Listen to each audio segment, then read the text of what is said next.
How's it going, everyone? It's VenomousStare, and today we have something exciting and a little bit old school, as a 2v2 on Lost Temple is going to be the subject of today's video.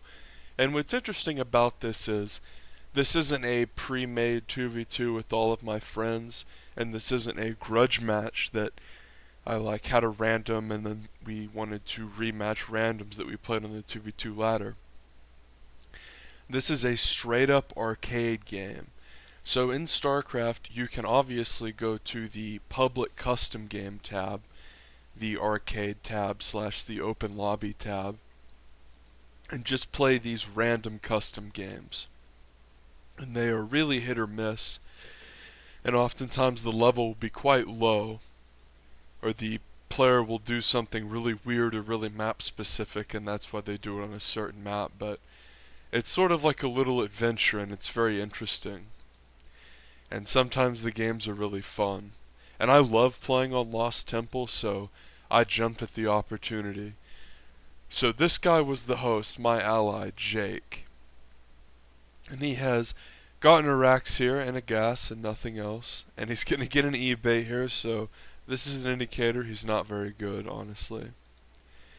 But this is me, Savagewood, our protagonist, and we can see, obviously I'm going for a fast factory indicated by the double gas, because on this map, Lost Temple, the main factor is the high ground over the natural, and this is very bad for Zerg.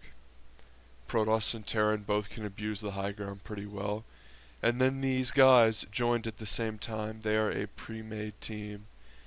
And they are pretty much going to serve as the sort of like stereotypical Starship Trooper bad guy Zerg, because they have sort of Tucho Raciero. I guess maybe they're Latin, but their names are virtually unpronounceable, and their IQ level mixed with the fact that their mechanics aren't very good, mixed with the fact that it's Lost Temple, means that they're just going to be smacked around this game. Now what's fun about Lost Temple is this is a classic map that was used over the course of Brood War history, and it was a little bit different in Brood War, and actually the StarCraft 2 version is more fun and I think more classic, because there are other maps in Brood War, like I think Destination and Tau Cross, that are both sort of better indicators of skill, as well as being just as classic.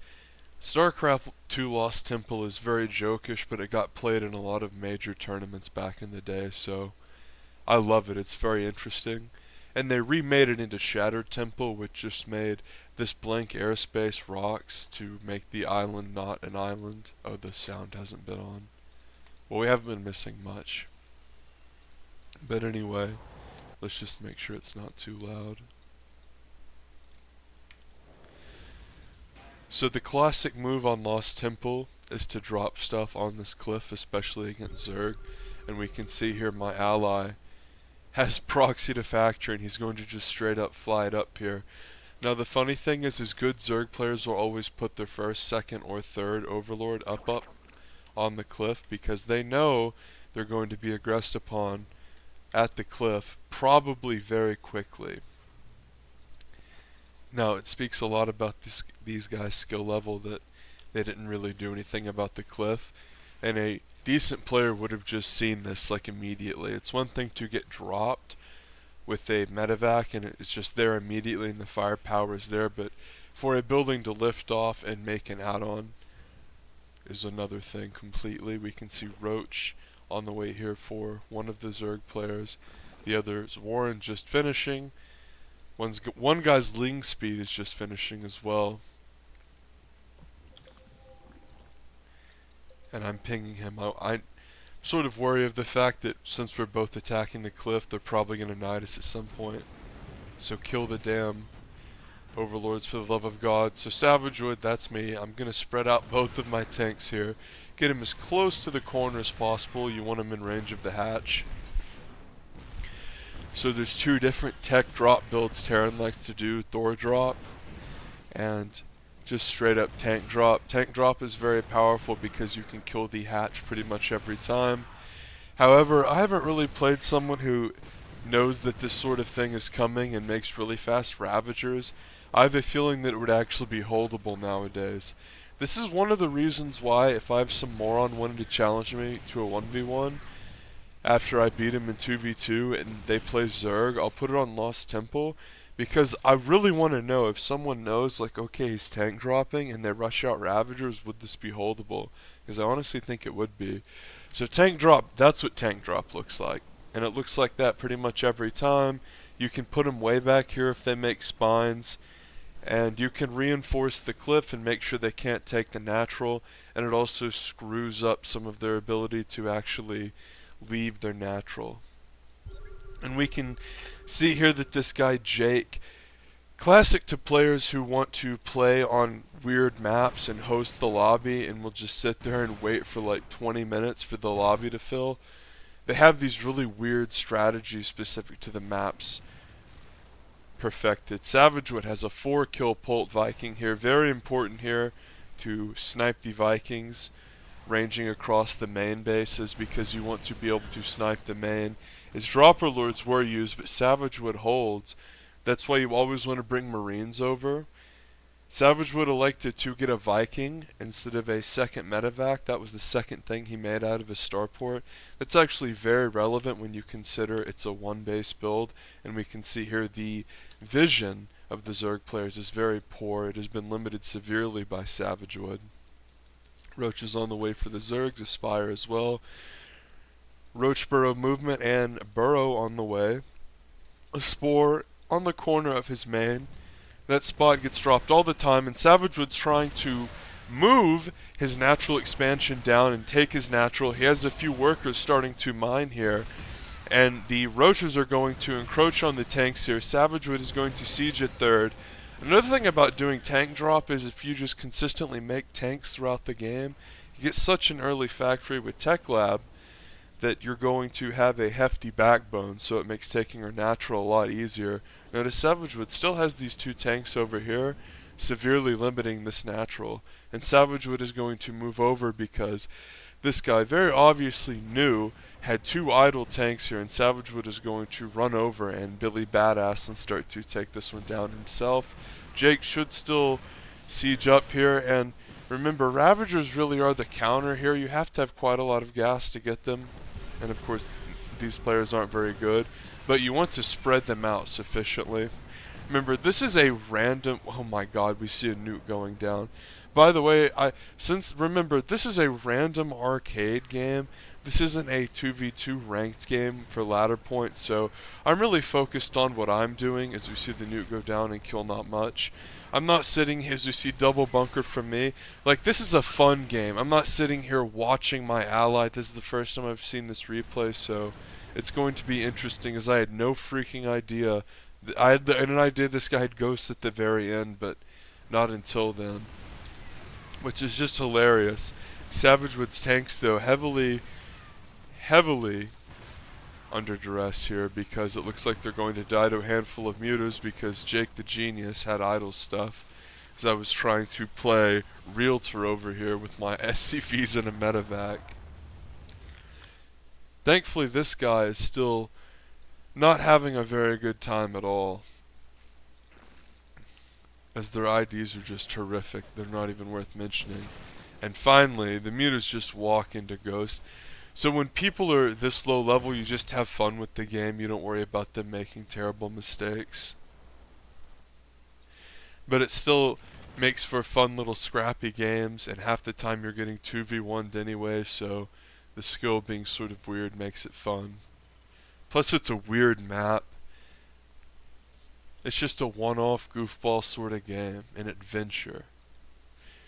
I mean, 2v2, even the ranked ladder, I get griefed in about a quarter of my game, so I'd rather play against weird pre-mades and guys doing random nonsense like proxying a factory onto this guy's high ground than play with some bozo that cannon rushes every game and then like flames ridiculously if it loses.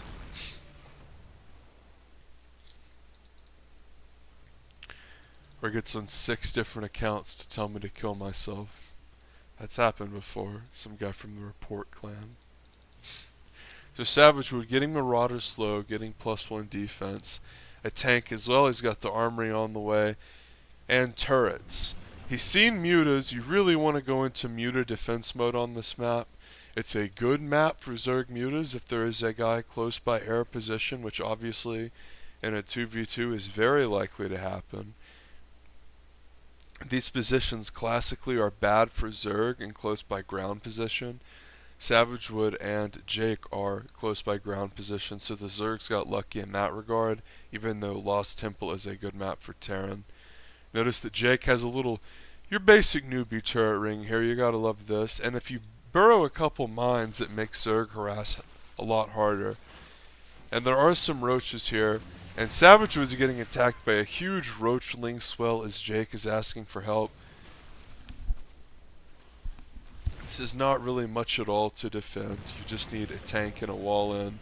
If you just had his wall in up or a turret at the front. I mean, he's got the turret ring at this island base that they probably don't even know he has. Yeah. Well, I mean, there's a turret there, so I guess they can deduce it. But another nuke coming. But they're really just trying to crush Jake here. He's lifting off, though. And he moves his stuff and not much does. I should have looked at it, but I knew he was going to move it. Come on. So Roach Speed is going to finish for one of the Zergs, who's making a lot of lings. Overseer having to be made because this Ghost Harass is actually doing a pretty damn annoying good job. The Roachling coming forward here and doing some real damage to Jake's base. And Savage Wood clearly thinking that if he comes over, he is not going to be able to clean up the double Zerg army because, let's look at units. Savage Wood did send over a little contingency, but he only has about 21 Marines. And Jake obnoxiously has come over and muled the base Savage Wood has already taken. As Savage Wood is coming over to help him.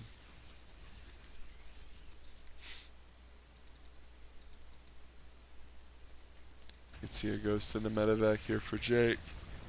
Savage Wood sending those Marines over here. It's really important to try to help your ally even if he is seemingly useless because you don't want him to lose his tech for no reason. And let's look at the Savage Wood cam here. One thing about playing on island bases is that it's a little bit more micro intensive and it's harder to move up the micro. And instead of continuing to attack after he killed that, the Zerg ran away, tried to set up a burrow trap, and left. And Savage Wood is actually going to break out the Thor ship harass here, as the turrets on the good old high ground are going to be cleared. One of the main things you need to know about Thor ship drop harass is how good they are against queens. Talked about the pros of the tank drop earlier. Really, if they can rush out air, that's pretty good against the tank drop, and I was sort of thinking that the Ravager could be good, although no one has done it against me. The Thor really owns queens. That's what it's good against. You have to tech up to armory to get it. And if you're not watching the Thor, it can get bursted down really easily like that. And Savage Wood was not watching. It's sort of like the Reaver, like you really have to micro the Thor ship. Decent in the early game as an opening build for the Cliff, but it's not something you want to do as you were trying to manage all this other nonsense. And we can see here another nuke going down. Savage Wood was trying to defend his base and ferry more SCVs over from his own damn ally. And that can be something that is very annoying and can really throw you off your game a lot, as we see a hatchery go down there as Jake is doing really good nuke plays. Notice that he proxied his Ghost Academy. This is a true arcade veteran here. This guy definitely does this over and over. He logs on the game like once every month and does about 5 games of this exact strategy every single time, I guarantee it, where he goes over here to this spot and proxies a factory. You know, God forbid if the Zerg freaking had an overlord up here like any veteran player would know how to do. But they didn't, and it worked, and I just think that's hilarious because we saw like the good version of what he did, what I did, which is like the tank drop that works against most openings.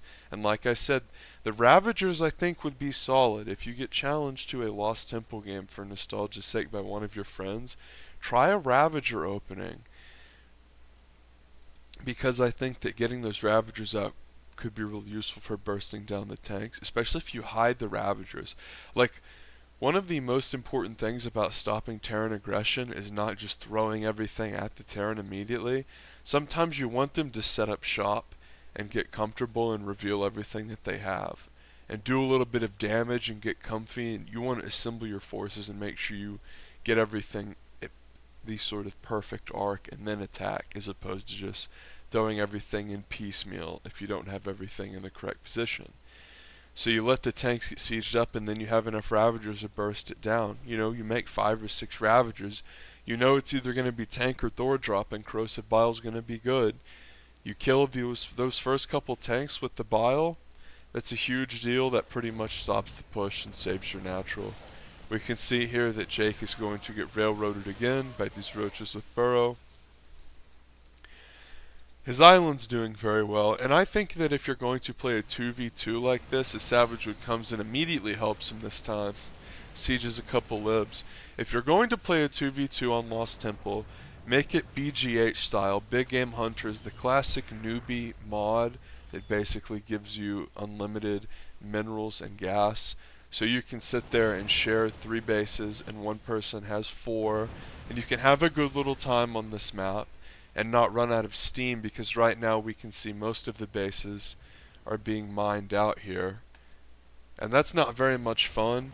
I think when a lot of people think of RTS, they sort of think of these long-winded back and forth goofball games with their friends with just an insane amount of unit trading. And this map is classic and promotes a lot of funny little engagements and cute little tactics. But on another level, you have to consider the fact that once you get to the late game, it peters out really hard because there's not a peripheral 6th, 7th, and 8th base to peel out to. If you play on Lost Temple, we can see another nuke going down here. This is hilarious. I didn't realize this guy was nuking this much. As he kills spores, basically, in an extractor. One of the things about this nuking is that it's just completely occupied this guy, who isn't exactly a genius and still hasn't gotten overlord speed. As we can see, Savage Wood actually sieges the tanks up on the high ground. There's a classic video on my channel on Lost Temple where I cast a game with my newbie buddy Cameron, who's only played like 1 match and had played like no matches at the time. As we see, Stem Bio here is going to scream forward and kill the gold bases. There's not enough Zerg here to defend this. He has been harassed pretty severely. Remember, he lost his natural, then got Thor shipped. These tanks pack a punch and prevent any engagement out here really from successfully occurring. Savage would drop some mules. Really no reason to save your mules since you're almost mined out. And Savage would stems out here out of the 3rd base choke. And like I said, you can't really fight because of these tanks. And these tanks pack a wall up. They have +2. They decimate the Zerg army. The Zerg player, who has been so severely harassed, has just completely neglected Evo chamber upgrades. And whenever Terran gets to anything above 2-2, it is insanely brutal if you're not upgrading well.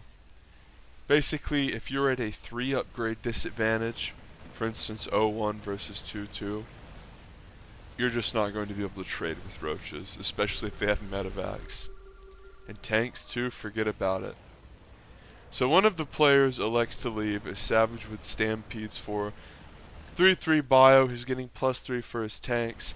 Notice that he's been gradually adding turrets throughout the game. This is something that you want to do when you play on Lost Temple, especially against Zerg, because for so much of the game you are close by air, and that it's relevant. It's not relevant in like the first 3 minutes, but you're going to be close by air against someone whenever you play these 2v2 game types. And for instance too, whenever you play someone on this map and you're close by air, It's very important to control the air and think about the fact that you could be doom dropped or hit with some sort of heavy air attack switch.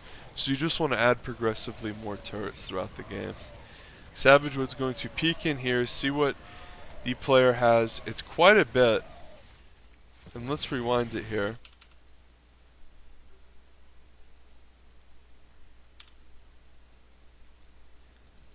So it's just Hydra.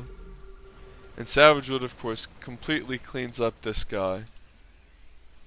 There are a few overlords, but that doesn't really matter. And no structures left, so he's completely wiped. The Liberator's lost. So Savage Wood is going to peek in here with this weak bio. And he's sort of just saying, okay, if this guy's dead, I will finish running him over. I love how this guy has freaking Hydras on the cliff. He's just been so severely harassed. And Jake, with a 40 kill ghost, is going to snipe. A 1-1 ghost. And let me tell you, people, in typical newbie fashion, as we see another nuke being called down but cancelled because of this spore and this overseer. And no energy too, I guess. Hilariously, no 2-2 in sight, but he's got all the other eBay upgrades, you know, because he can't build an armory. Just hilarious. And he's built another Ghost Academy.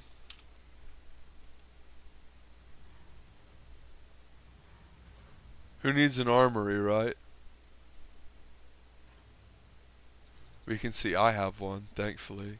3-3 is almost ready, and I've queued up +2 defense, which is nice. The upgrade's about 60% done, so that's completely acceptable. Especially when I have this much money. And I'm adding just an insane amount of tech. And at this point, I know that we have pretty much won, and I'm not interested in maxing out on bio. I'm doing a huge tech switch into full-blown factory units. I want to just choke him out and make units that are very powerful. I don't want to just make a bunch of bio because he could potentially have Swarm Host or Lurker. I want to make the best army I can make. I'm running out of money. I don't just want to make endless bio. I want to have a little fun. Add some starports too. And I think the choice here is either going to be Mass Mine, Mass Thor, or tanks. Tech labs are the choice. Those are the possible choices, I was saying.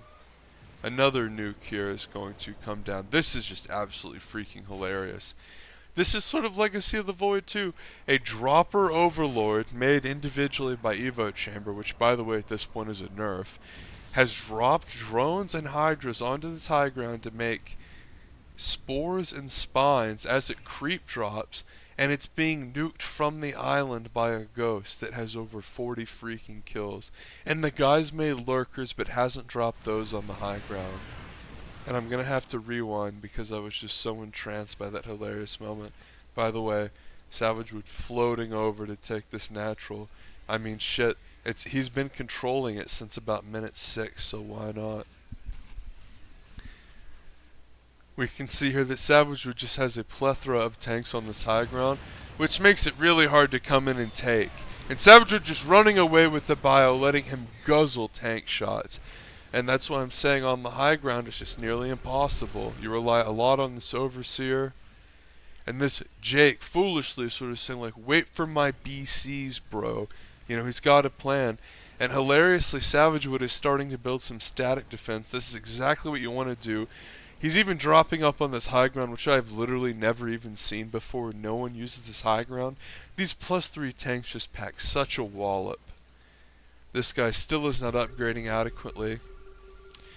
And we can see here Savage Wood posting up on this little part of the plateau. This is a very prominent part of the history of this map because oftentimes if you got close positions, especially versus Protoss or Terran, and you reserve, people would always siege you from down here because it sort of hits the ramp and the rush distance is just ridiculously short. And Savage Wood adding more bunkers, just absolutely knowing how to abuse the map. He's not even in the closest positions to do this. And more nuking being done to the static defense on the high ground as this was quite the hilarious game. And Jake says not yet as he kills the static defense with this hero ghost. 50 kills, Jesus. This guy was just going ham with this ghost. I mean, how many ghosts did he make? Only the one hero ghost. This guy's a maniac. Speaking of maniacs, you can't run into this siege tank line. And as Savage Wood retreats, the bio with the medevacs and takes the game. So that was a pretty fun game, because we can see here that there was island-based madness.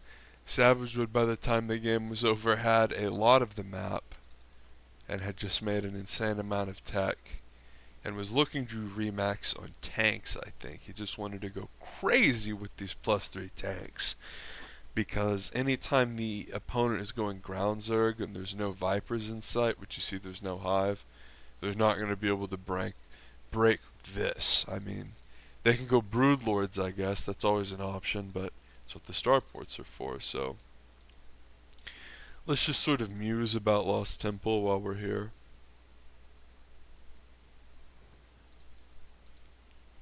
Talk about the opening, might as well.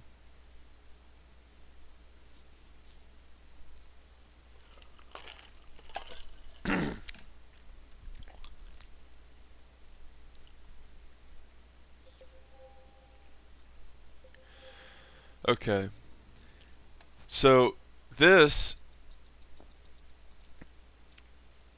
is the I've played this map 1,000 times version of the opening, where you bring the factory over, you proxy the starport, you build a medevac, the medevac brings the SCV you used to proxy it over to make shit, and just ridiculously, he's making a barracks with the proxied SCV, and has a CC. Has he made it somewhere else? Oh, is it? Oh yeah, okay. Yeah, don't do this. Make the CC first. It's like so much more important. You can make a barracks another... What is he doing? I guess he wants to rush out the ghost? Okay, yeah, he wants to rush out the ghost, but I think you should make the CC first. Because this should already be dead. Right, like as soon as you made this should have already, you even made a tech lab, this should have already made 2 tanks and killed this. He has no, I don't even think he fucking knows, hilariously. This guy's already died, the guy that I've attacked. This guy, look, he's still clueless. Ignorance is bliss. Look at this. This is called fraud OV spots. This is one of the worst things a new player can do, and a lot of times if you play customs with people or you're playing with your new friends, this is how you can spot a new Zerg player, is they bunch all their overlords in one spot. An intelligent Zerg player is going to space their overlords out to look for stuff, and they're especially going to put them over places that commonly get dropped like this, gimmick places or proxy spots. Now the reason the Pult Viking that Savage Wood made is so good is because it's the counter to Zergs being intelligent and moving their overlords to prominent spots. Now I know some people are going to be like, as we see, this natural was well held. Some people are going to idiotically say, well, if people did what you said and moved their overlords around, like Viking would have killed them. Well, it's just a risk you have to take, especially against 2 Terran. Not everyone's going to make a Pult Viking. One thing that you consider too is that a lot of people are going to do a drop build, right? Not a lot of people are going to make a Viking. Most people are going to make multiple medevacs to try to ferry more stuff around and abuse the cliff and use the islands. But you just bring all your OVs back whenever your opponent makes a Pult Viking. It's very annoying, but it's a huge reason why you want to go ahead and get OV speed. But regardless, if you're Zerg and you're playing on this map, you want to get a lot of overlords over here. You want to get vision up here. You probably want to open Ravager and have Ravagers ready. And like I said, bait, and then drop the biles down once the tanks are set up. Maybe even let them get a couple shots off. This ghost harass is just hilarious from this guy. If he had just, I don't know, like, he clearly, I mean, his goofball, but I love it. So speaking of goofball, we can see me going double bunker here trying to kill this freaking gold. This is hilarious. So many tanks though from this guy. And I wanted to sort of bait him in to the tanks, but see, like, this guy has cloak. It's so frustrating. So he's being selfish. It's so easy to hit cloak and just aim move this over, but instead you lose 3 tanks for no reason. But and like snipe is the wrong play here. You don't snipe. You cloak and you save those tanks because you want this base to die. But he makes the turrets, which is nice. And these turrets are all sort of within range for each other. They're going to be looking out for each other and protecting one another sufficiently. There's not a lot of like dead air back here, you know what I mean? There's a reasonable amount, I guess, but not a ton.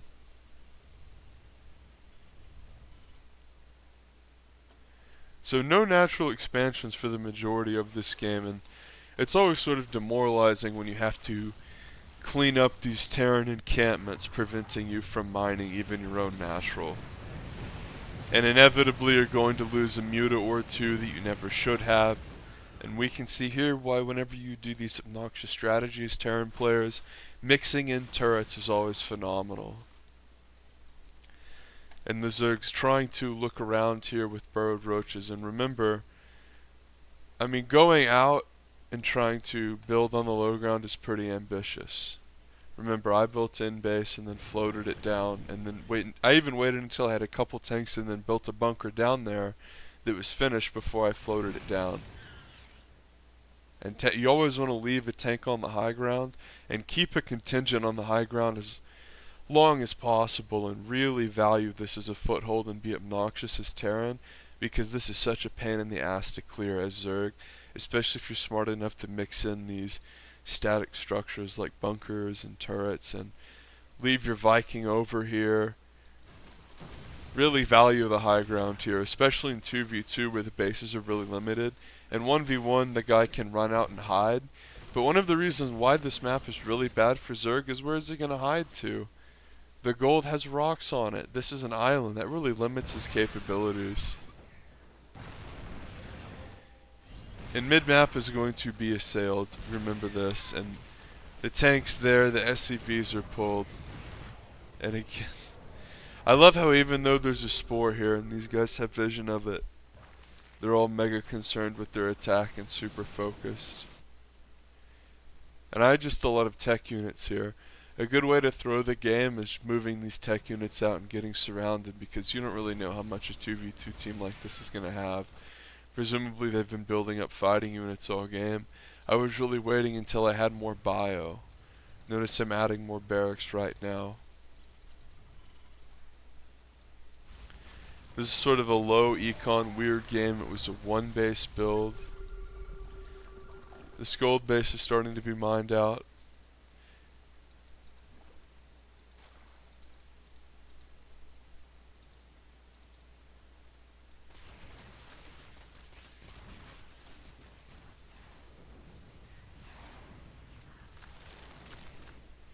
Okay, so Ravagers finally are going to be made. And this is just so annoying when people do stuff like this.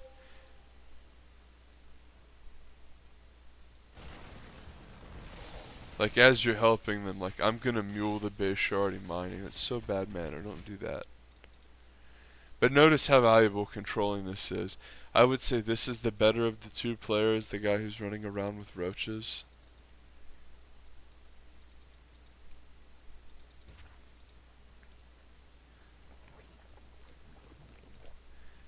I think this guy sort of gives up on taking his natural. He has such a low economy, he's going to sort of make a bunch of ground and then trying to go into Nidus. And frankly, if you're going to do a Thor ship drop like this, you really have to micro it heavily. And we can see here initially it was sort of microed, saying, okay, I'm going to go after the Queen and then something else. But you can't just get distracted like, okay, I'm going to drop a mule so it can get repaired, that's fine. But you really have to micro this heavily, and let's just watch Savage, which he's going to be not really paying attention sufficiently. Okay, great, you killed something, you killed the Spire, that's a huge deal. That means no more muta. That's massive on this map. Our SCVs are under attack. That's massive for cliff control. So Savage was going to try to macro and bring more SCVs over, and he's going to lose his lordship drop. One of the toughest things in StarCraft is knowing how much time to allocate to looking at which part of a screen and getting things done quickly. It's sort of tricky because it's not something you do a lot to get exactly at SCVs, get the medevac over there, because the medevac will sort of be slow and derp out and want to land in a spot, completely stop, everything sort of, it's just not as fast as it should be, and then there's always a few hangers on if you don't get exactly 8, so it's something that I think always takes a few seconds. We can see here, you want to do this, prioritize making static up on this high ground, because you might as well. If the guy makes mutas, you know he's going to fly over here at some point to either attack this refinery and take the high ground advantage of him for himself. Of course, this mineral line's very popular. Flying around back here is extraordinarily popular, this high ground. But of course, this gold, not gold, but this island, you just sort of want to build a couple turrets and this be completely forgotten about. If there's two Zerg players that are getting their cliff dropped on and they're downtrodden, they're not going to think, I'm going to check their island. It's so damn hard to get to and attack anyway. Unless they make a bunch of muta and get air control, it's not going to be easy at all to attack whenever they reinforce. It's going to go across the bases. They're going to be able to be surrounded. It's just not a good scene, especially if the Terrans have the gold. So make a couple turrets here always. Remember, since it is an island, you always want to slap a turret or two down. And this map without big game hunters on is tricky because you have a lot of energy and you sort of know what's going on a lot of the time because you're harassing a lot, but you don't want to mule hammer because you've run out of money so quickly. This gold still needs to be taken, and since this guy still barely has a natural and doesn't even have a main, and of course he's being attacked again, you can't exactly say, hey, let's move out to the middle and take the gold. Burrowed roaches are a good way to deal with the congestedness, the congestive nature of this map. Savage would, of course, a 5-kill Viking, that's hilarious. Screaming over here with 2-2 bio. This was a pretty big part of the game where a big portion of those burrowed roaches died. Savage would realizes, okay, he's not upgrading well, he's pretty damn far behind still, he's not in a good position.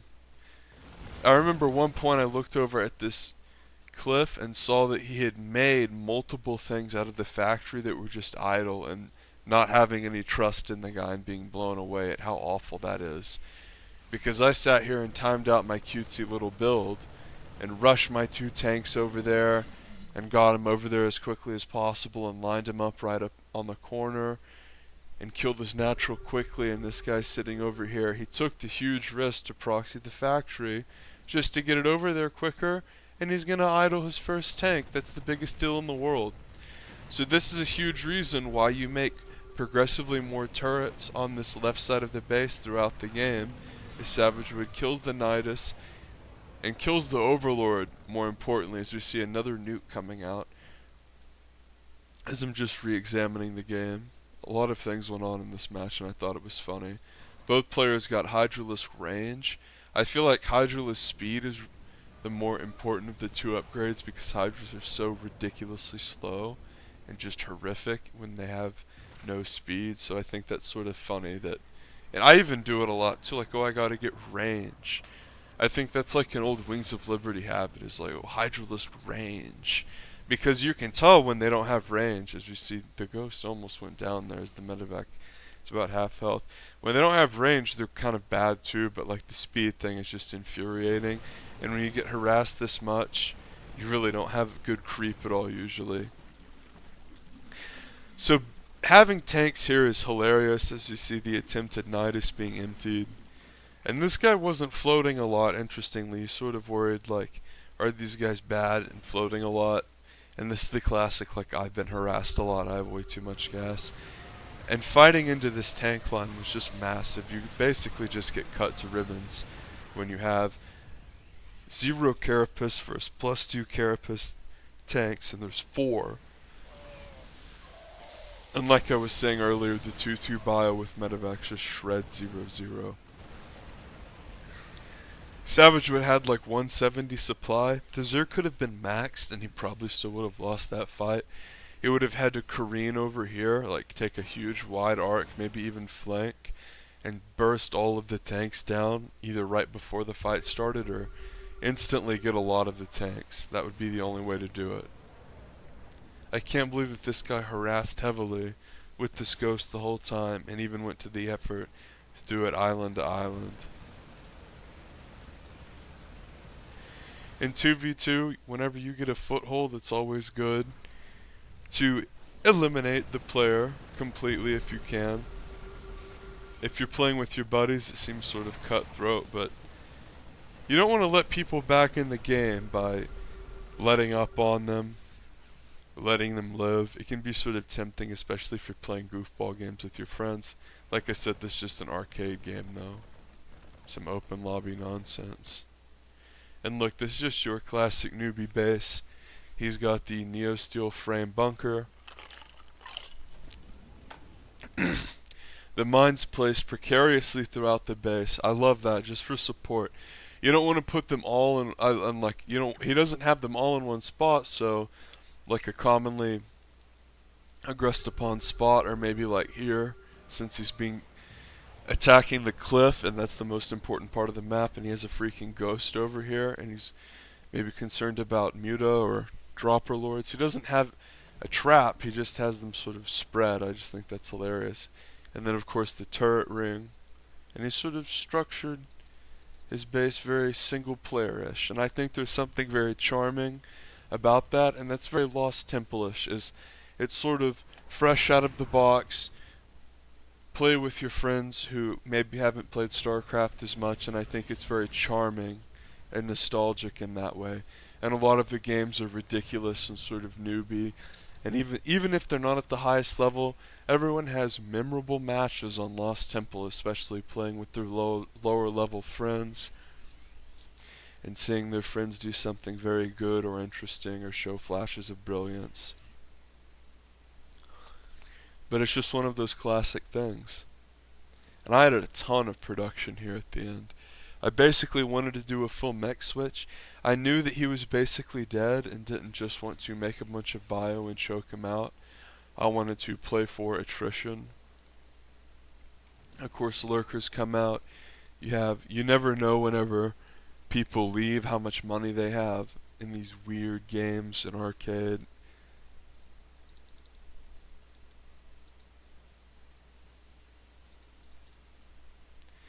And I love it. It's just the one ghost. He just has the hero ghost and he plays it like it's a goddamn campaign mission. He doesn't get more than one ghost. He could get another ghost and like scan here and nuke the tumors. Or like this guy, he has some spores, but ostensibly he could nuke like here. Especially when he's doing this. It's so fun to me that this guy clearly plays exclusively Lost Temple. And he went into the map with a cliff-centric play, just like me. That's how you're supposed to play the map. I love that. And this is very smart. If you have a plethora of siege tanks, and your opponent has an army like this, notice he doesn't have Ravagers here. This is Hydraless Lurker like it's Brood War. And a map that was in Brood War. You want to let your tanks do the talking. Let the Hydra get all the way up to the tank and start shooting before you turn. And remember, I have tanks back here on this high ground, which makes that strategy 10 times better. I want to always be more defensive too, and favor just letting them commit completely and then cutting them down, because I know with the upgrade advantage, I'm going to easily be able to crush the army. But if I sit out here and lose everything for no reason, then that's not the end of the world, but it's not the correct decision. I want to run back with my bio to bait him into the tank fire, and I want him to basically run into his base and be contained. I want to set up so much stuff at the front of his base, I want it to look like the front of the box. And +3 tanks really pack a wallop. And I ran in there and target fired the swarm host because I didn't want to be worn down there with the free units that were just insufferable. So I said, look, I know I'm ahead. I know his bases are limited. Notice I'm floating out here to take that base that I claimed with my tanks earlier. And here's where the game ends. Because essentially at some point whenever you're being contained, especially whenever you can deduce that they are really getting a lot of the map and things are getting out of hand, something that would have been more true with the BGH style, and we could have just mined all these bases in perpetuity. But you have to at some point say enough is enough. So the closing thing that I want to say is that I know I talked about the cliff so much on this map, and it is the defining factor, and we got to see so much cliff play out of this match. And you can't fight, see, you can't fight into that, because even if the bio never turns, the Hydras all die. You absolutely have to have Ravagers do with tank-based comps. This is what I was saying. I just love this so much that I bring so many SCVs. I have a lot of SCVs at the end of this game and not many bases to mine from. And I build all this gunk that is going to make it virtually impossible for him to break. You always want to mix in turrets to your obnoxious pushes on Terran, with Terran on this map, especially up on this cliff. But if you're playing against a Zerg in a best of 7 and you play on this map all 7 times, you do want to still mix in a bunker rush. Because as Zerg, what do you want to do? You want to rush straight up to lair, get your tech units as quickly as possible, get those Ravagers as quickly as possible, pretty much assume that Lings aren't going to do anything, because Lings aren't going to be able to attack up onto this cliff, and you put yourself in a situation where you need to rush out those Ravagers, maybe get a spine or two. Not that that's great, but that is just one of those things that can kind of help, and you're going to have excess minerals probably. So those are sort of some of the things to think about, as I just absolutely adore this. Maybe I'm the one who should have gotten Neo Steel Frame. Look at this. He's massing battle cruisers 1 BC at a time. I guess 2 at a time. 2 at a time, and he's telling them over to his base like it's a spy mission. That's hilarious. This replay was just so full of goofball stuff that was fun to watch. Notice once I knew that he loved Nidus abuse, I threw up like 15 turrets, because that's not something you want to deal with. And I did get the good upgrade on the eBay, the one that makes the turrets and PFs better. You gotta love this though. This is some straight out of the fold out part of the box. I don't think I've ever seen anyone drop stuff up on here on Lost Temple, on this cliff specifically. Just hilarious.